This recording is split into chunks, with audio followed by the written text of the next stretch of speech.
नमस्कार. चंद्र राशीप्रमाणे सिंह राशींच्या व्यक्तींना डिसेंबर 2025 या महिन्यासाठी मी आता मार्गदर्शन करणार आहे. सिंह राशींच्या व्यक्तींना हा महिना जो आहे थोडासा कटकटीचा असा दिसून येतो आहे. त्या कटकटी विविध कारणांनी असू शकतात, पण आपण त्या कटकटी जर शांतपणाने किंवा घाईघाई न करता जर सोडवल्या, त्या कटकटीला समाधानसुद्धा तेवढ्याच चातुर्याने तुम्हाला मिळवता येईल. पण हे समजून घ्या की कटकटी ह्या असतात, पण त्या जेव्हा डोक्यावर बसतात किंवा जास्त वाढतात तेव्हा त्याबद्दल तुम्ही थोडे हलता किंवा त्या थोडासा त्रास व्हायला लागतो.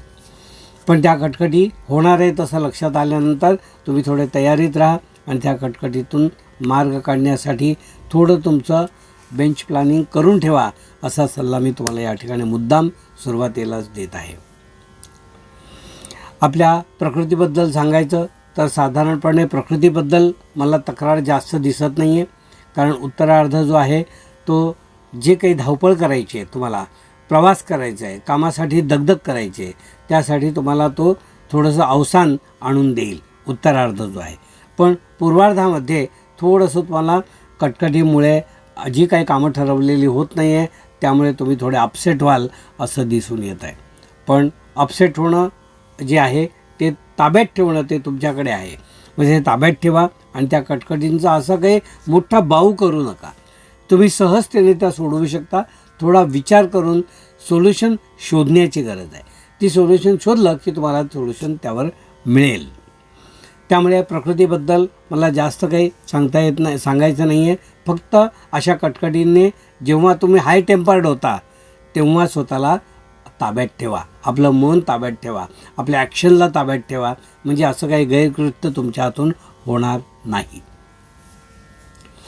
सिंह राशींच्या व्यक्तींना मी असं सांगू इच्छितो की या महिन्यामध्ये साधारणपणे जे पतीपत्नीमध्ये काही ज्या गोष्टी एकवाक्यता होत नाही ते टॉपिक्स जे आहे ते टाळण्याचा प्रयत्न करा. एकमेकाला समजूत काढण्याचा प्रयत्न करूच नका. जे आपल्याला कळलं की ही गोष्ट पटत नाही आहे समोरच्याला, ती सोडून द्या, त्याच्यामागे वेळ घालवू नका, असा सल्ला मी या ठिकाणी मुद्दाम तुम्हाला देत आहे.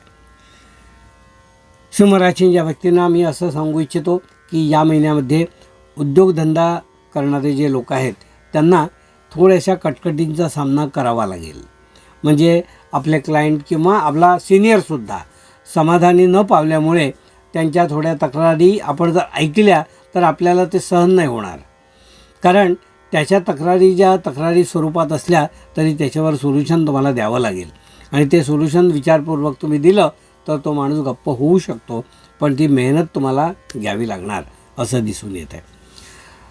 नोकरीधंदा करणारे जे कोणी आहेत, व्यवसाय करणारे जे आहेत, छोटा व्यवसाय मोठा व्यवसाय करणारे असे जे लोक आहेत त्यांनी आपले महत्त्वाची कामं जी आहेत ती पुढे ढकला.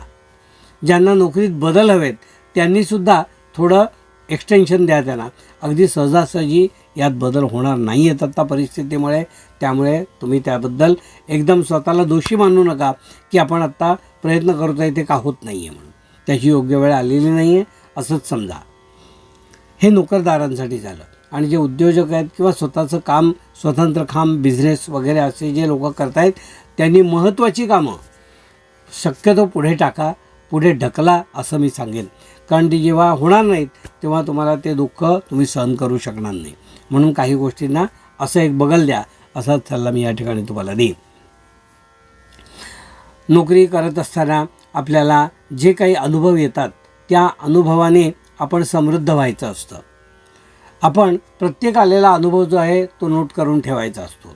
नोकरदार मंडळींनी हे लक्षात ठेवा. आपल्याला आलेले सगळे अनुभव तुम्ही आपल्या डोक्यात नोंद करून ठेवा. कारण तुम्हाला वेळ आली की जशास तसं वागायचं आहे आणि ते अजिबात वावगं ठरणार नाही आहे. पण त्यासाठी तुम्हाला तुमची जी काही मेमरी आहे म्हणजे लक्षात ठेवण्याची जी काही शक्ती आहे ती थोडी जागृत करावी लागेल. तर त्याकडे तुम्ही विशेष लक्ष द्या.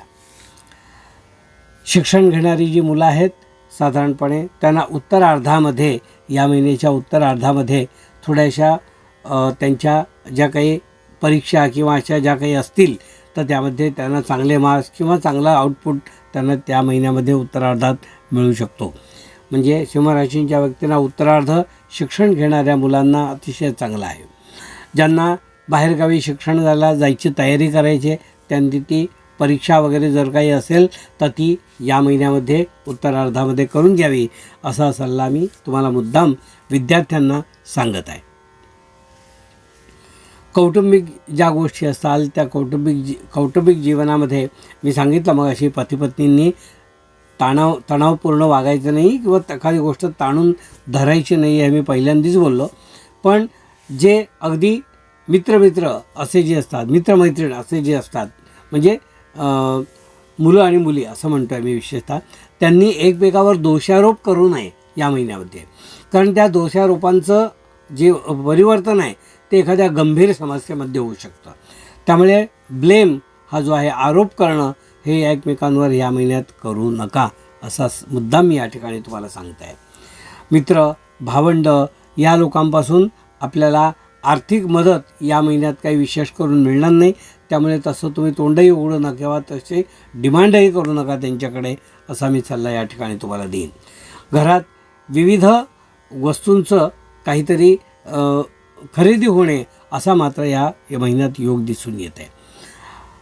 कधी मनात असलेली, कधीच्या काळी आवडलेली अशा काही गोष्टींची खरेदी या महिन्यात होऊ शकते आणि त्या खरेदीने एक आनंदाचा उत्साह असा घरामध्ये येईल. कोर्ट कचेरी करणारे जे लोक आहेत किंवा कोर्टात ज्यांची काही प्रकरणं आहेत त्यांना या महिन्यामध्ये त्यापासून काही लाभ होणार नाही आहे. त्यामुळे प्रलंबित खटले जे आहेत ते तसेच चालू राहू देत. त्यामध्ये आपण काहीतरी निर्णयाप्रत यायचा प्रयत्न मात्र या महिन्यात करू नका असं मी तुम्हाला या ठिकाणी सांगेन. उत्पन्न तुमचं या महिन्यात जेवढं आवश्यक आहे तेवढं येणार आहे. कटकटी पण आहेत पण उत्पन्न पण येणार आहे. अशा दोन्ही गोष्टी दिसून येतात.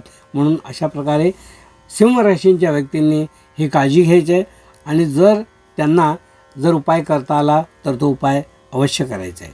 या महिन्यामध्ये जर तुम्हाला व्यंकटेश स्तोत्र नावाचं जर वाचता आलं सिंहराशींच्या व्यक्तींनी तर रोज संध्याकाळी कामावरून आल्यावर किंवा घरी असताना संध्याकाळच्या वेळी अवश्य वाचायचा प्रयत्न महिनाभर तुम्ही अवश्य करा. त्या व्यंकटेश स्तोत्राने तुमच्या कटकटी कमी होतील असं मुद्दा मी या ठिकाणी सिंहराशींच्या व्यक्तींना हा व्हिडिओ सांगताना नमूद करत आहे. हे होतं सिंहराशींच्या व्यक्तींना मार्गदर्शन.